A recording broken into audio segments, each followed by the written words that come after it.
Welcome to Crypode. Let me say something that most financial advisors will never say to you. Sometimes the debt is not your fault. Sometimes you made the best decisions you could with what you knew.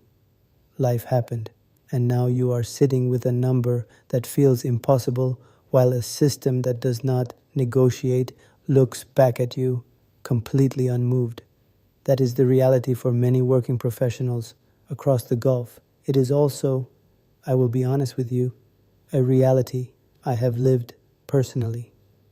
Here is the first thing you need to understand. Gulf debt is different. If you have read Western financial advice about debt, most of it does not apply here.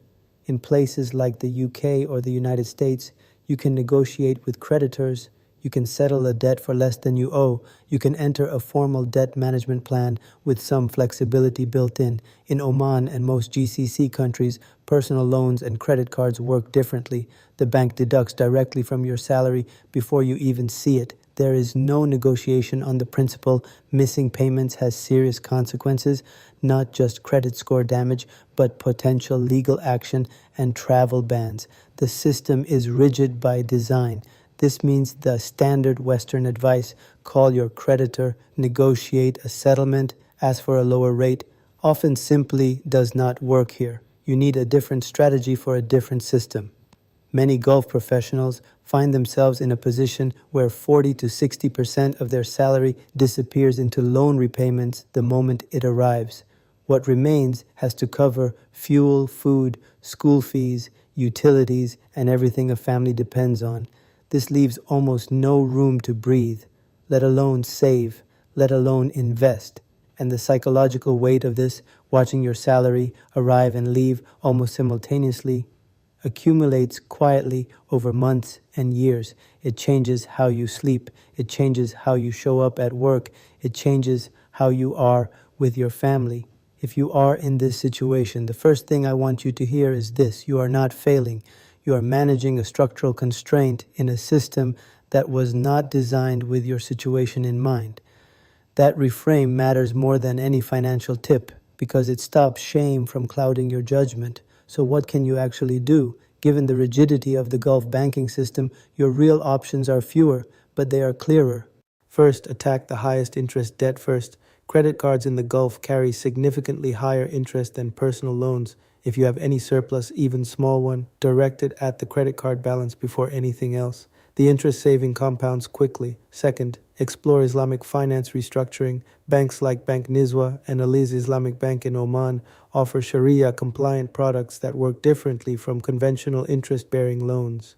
It is worth one conversation to understand whether refinancing could reduce your monthly burden.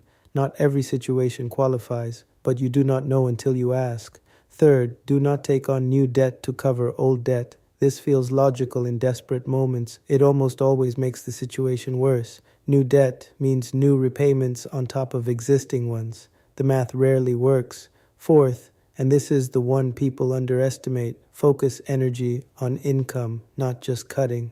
When 100% of your salary is already spoken for, there is very little left to cut. The more powerful lever is earning more, through career advancement, through overtime, through carefully chosen side income. We cover those in other episodes.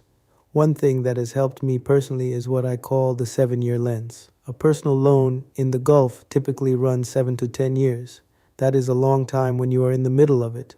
But looked at differently, it is also a defined end point. Unlike open-ended debt, you have a finish line. Knowing that your debt clears completely in a fixed number of years, if you hold the course, is something worth holding on to. Not comfortable, but finite, and there is a real difference between uncomfortable and endless. The mistake most people make when facing large debt is trying to solve everything at once. They look at the total number, panic, and either freeze or make desperate decisions. The better approach is simpler. Identify your single next move, not the entire 7-year plan, just the next concrete step. Maybe that is clearing a credit card. Maybe it is one conversation with HR about overtime.